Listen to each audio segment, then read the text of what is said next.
You see, short and to the point. Yeah, you people need to learn. Eh? So anyway, you know, there's something about the lion logo. Eh? If you look at all the brands internationally that have the lion logo, they're always the big guys. There's MGM Grand. You remember the movies we used to watch as a kid and then a lion comes? So there's MGM. Okay, thank you for doing the lion. There's MGM Grand. There's Ritz-Carlton, one of the best hotels in the world. There's Peugeot. I don't know that you guys saw that lion, that 504. Peugeot, yes. And then locally and at home is one of our biggest giants, KCB. We can't talk about the history of Kenya without talking about KCB as part of that history. A bank that was born in 1896 and is still thriving to date. And the person who's going to come and tell us about what KCB is doing is Rosalind Gichuru. She's going to be speaking about sustainable marketing. She's a group director, marketing, corporate affairs, and citizenship, KCB Group. She has a proven track record leading consumer, commercial, and trade marketing for global companies across 40 countries in sub-Saharan Africa and in the US. She's been instrumental in spearheading brand, reputation, and social investment strategies across the organizations she's worked for. She's got a stellar career. She's been at NCBA, she's been at NIC Bank Group, she's been at Coca-Cola, Duracell, Gillette. She's done so many things. But she's recognized by the Jacobs Well Award twice, Kenya's top 40 under 40 women. She's also a mother of 3 boys and a wife. And she's also involved in quite a number of community engagements as a leader, as a mentor, and as a coach to several leaders. Let's welcome Rosalind Gichuru.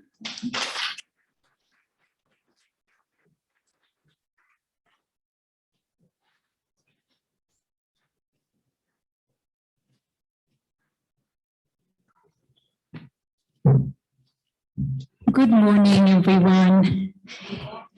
Enzo has put me under pressure. I have things to say. He's a sales guy. I am the marketer. I have things to talk about. No, but thank you so much, Waivera, for that introduction. And thank you very much, Victor and your team, for having me here again. It is a pleasure. So the purpose of today's conversation is to talk about KCB's sustainability marketing approach and the journey that we have taken. And it's a very apt discussion in the context of how we unlock potential for our continent, our people, and as Sarah is madly passionate about, our youth. My previous speaker before talked a lot about the implication of COVID. On a personal level, people reinventing themselves, making swift and meaningful decisions about the things that they're doing, and even questioning what it is they're doing. As organizations, particularly in the banking sector, where we had to restructure a lot of facilities of different customers, whereby business models were just no longer applicable. So there was a lot of thinking around reinventing business models. There was about re-engaging technology, investments in technology, because now there was a reset, right? In addition to that, others pausing to ask themselves, as organizations, who are we and why do we exist? Other organizations challenging themselves to start doing what is right, or even asking themselves, are we even doing what is right? So ladies and gentlemen, as we speak about sustainability, for me, the word that is synonymous to sustainability is responsibility. And it's no longer something that is a preview to those organizations or those leaders. It is us. It is us. If we're going to be sustainable and responsible for the youth that were talked about, some of whom might be in this room, we have to be responsible. And everything that we do as custodians of brands must be embedded in the organizations that we work for. And importantly, as leaders of these brands, we must be drivers of this narrative. So I think it's a first one. No, second one. No? Second one, yeah? Ah, okay. Which one?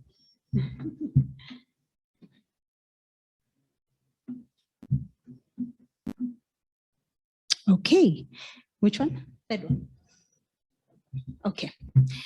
Sorry about that. So as I share, I want us to have a more philosophical conversation for sustainable marketing as a case for sustainable growth. KCB, as was mentioned, is over 125 years old, and this is no small feat. It's upon us to ensure, and I'm joined by my colleagues here, we have the responsibility to keep this organization for the next 125 years and more. Actually, I digress slightly, but one of my colleagues here is a second generation employee of the bank. So that is the kind of brand, that is the kind of bank that we work for. So at the very center of the ethos of this organization, it points towards sustainable growth. We have to make sure that we are here for the next 125 years and more. Therefore, it requires a more purposeful approach to how we do what we do, how we think about what we do, and the why behind the business and its existence.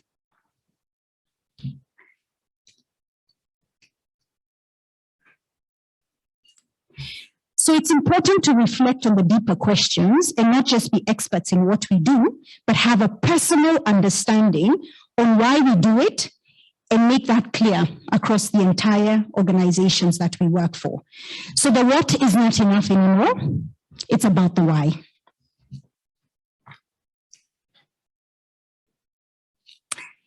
So we all know that the purpose of many organizations historically has always been about performance, right? And in many instances, it still is. We are all about profits. We are all about shareholder value. And I think Enzo put it very aptly. We are here to deliver. However, more and more, we are seeing a balance in the metrics that are measured. There's performance metrics, yes, but there's also now impact metrics that are coming into our balance scorecards. But we still have that tension between short-term shareholder value and being more purposeful, which we know is more long-term. And the truth is, there will be no shareholder value if we lose our license to operate. And we are also beginning to see a shift in where people are choosing to spend their money. We've all read the statistics. We are seeing consumers willing to pay more for products and services that come from brands that are actually making the right decisions, brands that are purposeful, brands that connect with their personal value or purpose. And I think it was alluded to as well by Sarah. The youth are deep.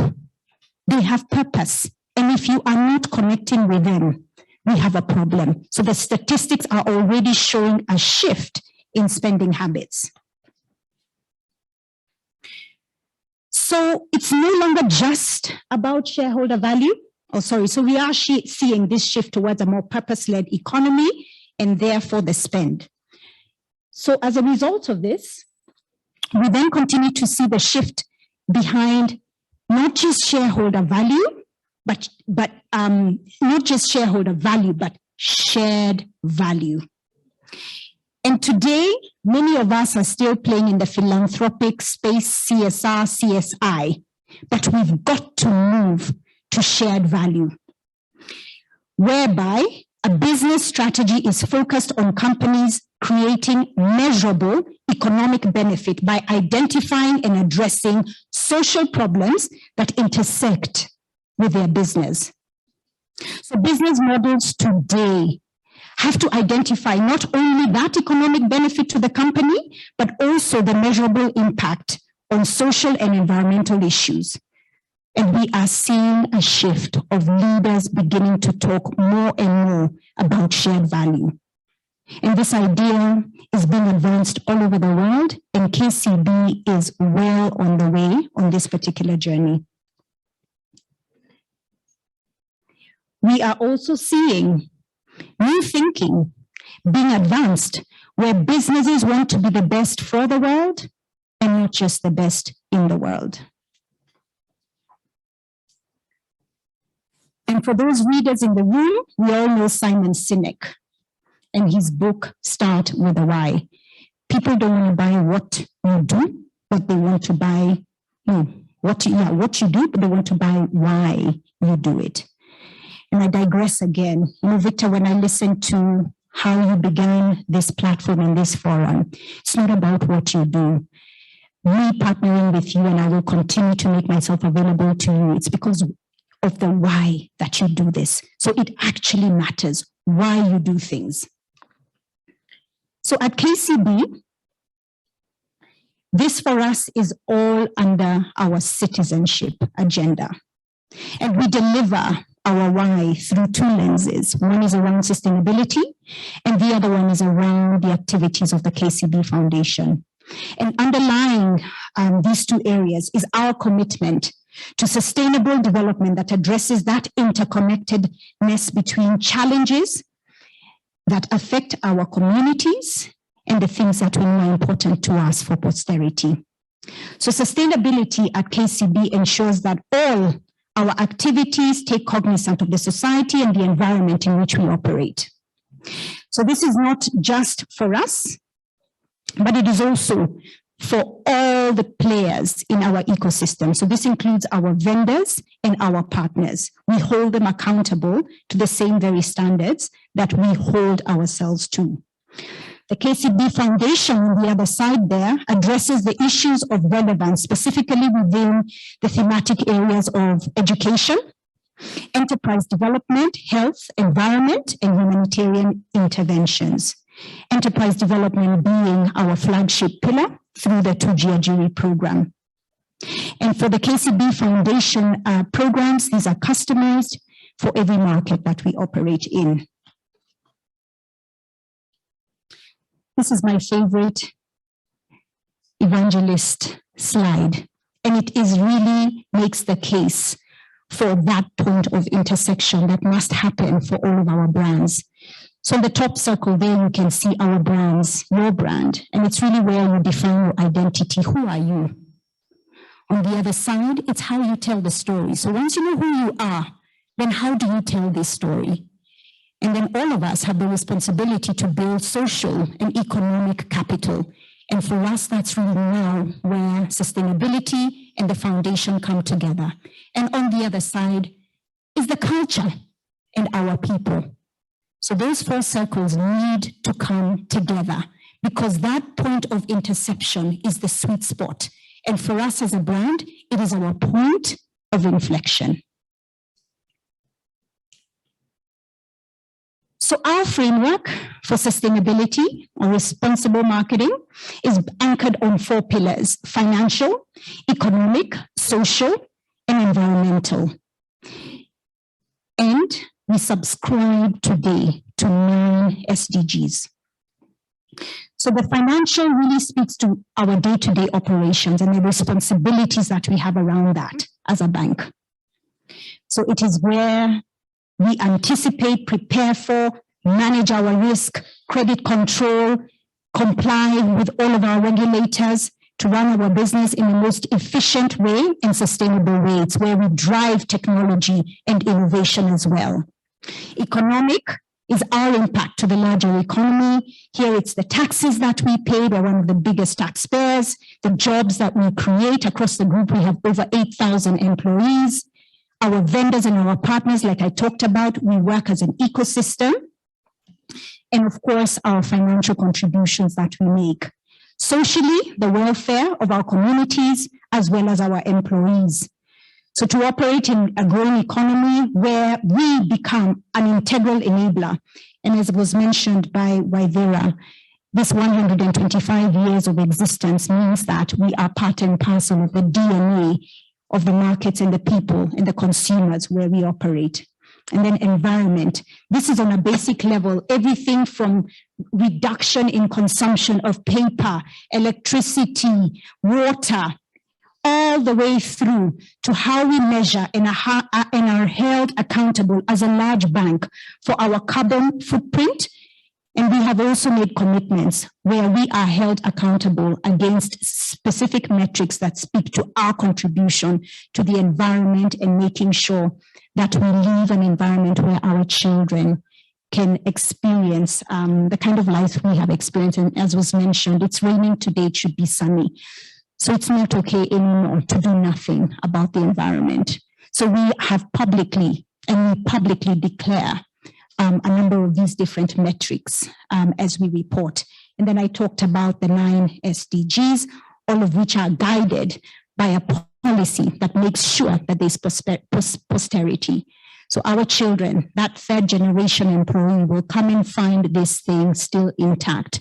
So we've got to make sure that the foundations are right. So when we talk about sustainability, it's been a long journey and it has evolved over time. We began this journey in 2008, and I would say that we were well ahead of our time. But it began on a very basic level where the board approved it as a strategic direction and a business imperative that was to be embraced, internalized, and supported by employees. A sustainability report was then unveiled. Shortly after, we adopted in another year 9 SDGs. And then over time, we have now begun to partner with like-minded organizations so that we can be held accountable. And these are all part of our public disclosures. On the foundation side, again, an equally long journey that began in 2007. We began in a small way, but over time, we have gone into more and more platforms. We have gained more and more partners. We have been able to fundraise more and more money, and we've seen bigger and bigger impact year on year. So it is a journey that we must begin and just make sure that we stick to it. And when I think about 2022 and beyond, we're currently in the process of reimagining the future of what this foundation ought to look like. What are the headlines that we want to see in the next 30 years? And then we work backwards and we ask ourselves, what are the problems that we need to solve today? And how do we solve them? And how do we then walk that journey? And that's the space that we're in right now. So in terms of how we're doing, because there have to be achievements behind all this effort. So on the financial side, we see use of our channels. You can see the numbers there. You can see as well how we continue to work with our different customers, the kind of support that we extend to the different stakeholder groups that we work with. And to date, 1.5% of our group pre-tax profits goes towards supporting the foundation.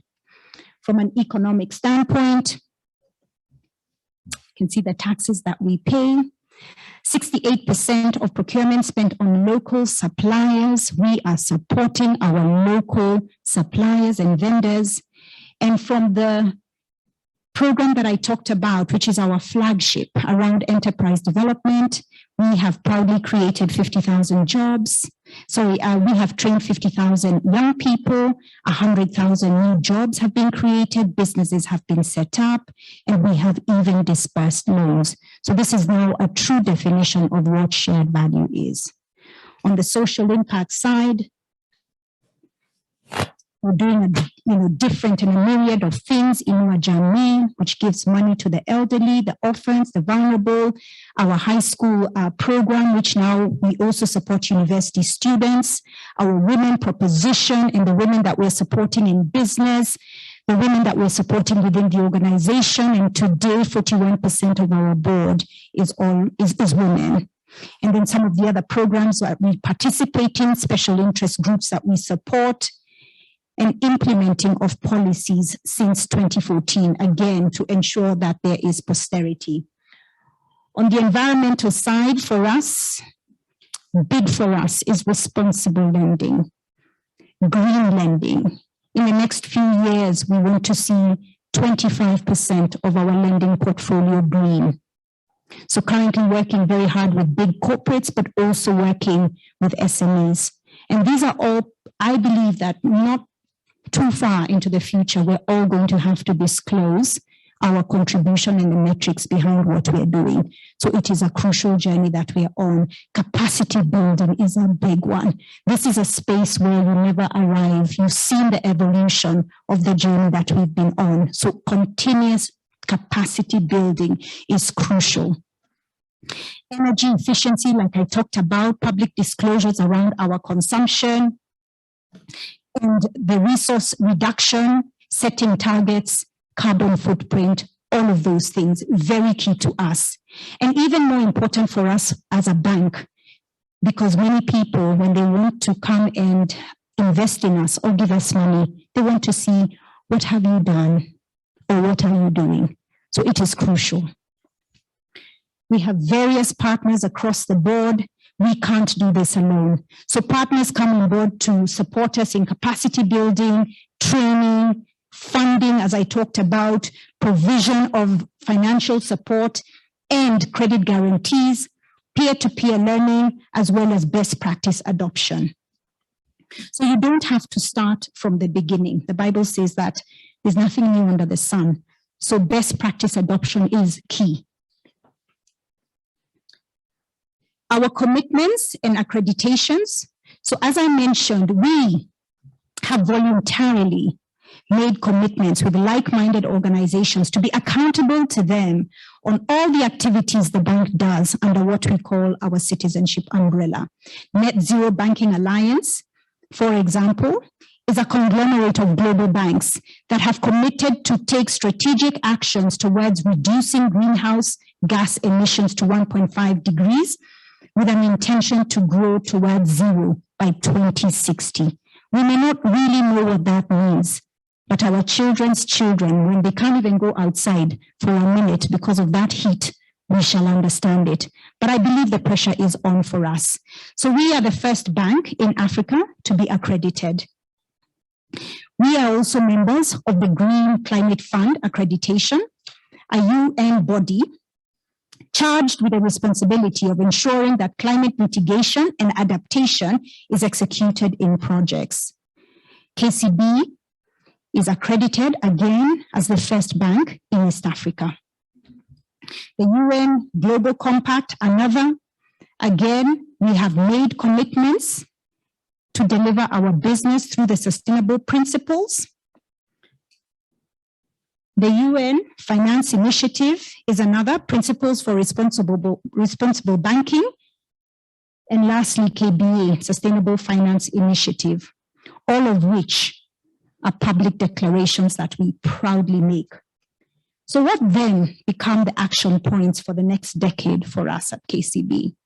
We continue our journey around responsible lending, increasing our green portfolio, like I talked about, scaling the programs around the foundation, and particularly with a bias towards the youth, women, and persons with disabilities, creating pathways of sustainable, dignified employment, but importantly, helping them create sustainable businesses. Funding continues to be a big agenda for us so that we can do and scale the things that we have planned to do. And then we continue to support the SDGs, and we'll be working towards expanding the things that we're currently doing. So ladies and gentlemen, in conclusion, I want to say that our brand is proudly purposeful, and sustainability brings this to the center of who we are and what we're about. It's no longer about just the shareholder, but all the diverse stakeholders that are in our ecosystem that expect us to lead the market in this conversation and walk the talk. And I'd like to say that so far we have done well, but there is still a journey ahead. And this is a topic near and dear to me because we all have to do it. We all, as brand custodians, and people who can influence strategy and decisions around strategy, we all have to do it for all of us to win. So my parting shot is that doing good is good for business. Thank you.